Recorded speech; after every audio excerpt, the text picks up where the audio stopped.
Sa mga rider na sumisilong sa mga overpass at iba pang struktura tuwing umuulan, bawal na po yan kung kayo'y kayo pagmumultahin, sabi po ng MMDA. Bukod sa posible kayong maaksidente, makakasagabal din daw yan sa trapiko. Balitang hatid ni Tina Panganiban Perez. Araw-araw milyong-milyong mga sasakyan ang bumabiyahe sa Metro Manila. Kung mga motorsiklo lang ang bibilangin, aabot sa 1.5 milyon ang nasa mga kalyeng Kamaynilaan araw-araw. Pinakamarami sa Commonwealth Avenue, sa Quezon Avenue at sa kahabaan ng EDSA. At kapag biglang bubuhos ang ulan, napipilitan na maraming rider na sumilong kung saan man abutan. Ang posibleng resulta, baradong traffic o aksidente. Unang-una, delikado rin po para sa kanila. Imagine niyo nasa highway ka, titigil ka doon, pwede kang masagasaan or mabangga pag hindi ka napansin ng ibang nagmamaneho ng sasakyan.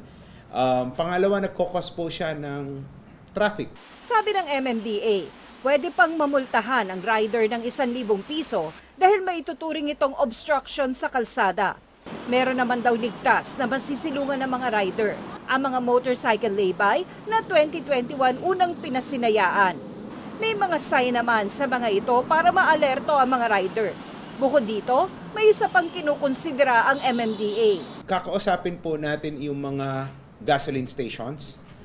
MMDA na po ang maglalagay ng mga tents para doon po sila sumilong. Natuwa naman dito ang ilang rider. Para sa akin, maganda naman kasi bihira lang ganyan, ma'am, yung hihintuan ng mga tao. Bigla kasing hihinto, tapos biglang baka ma-aksidente sila.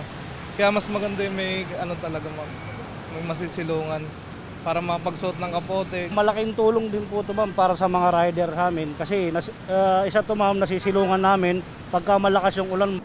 Tina Panganiban Perez, nagbabalita para sa GMA Integrated News.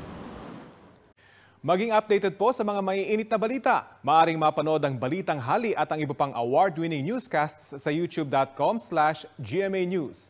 I-click lang ang subscribe button. Sa mga kapuso abroad, maaari po kaming masubaybayan sa GMA Pinoy TV at www.gmanews.tv.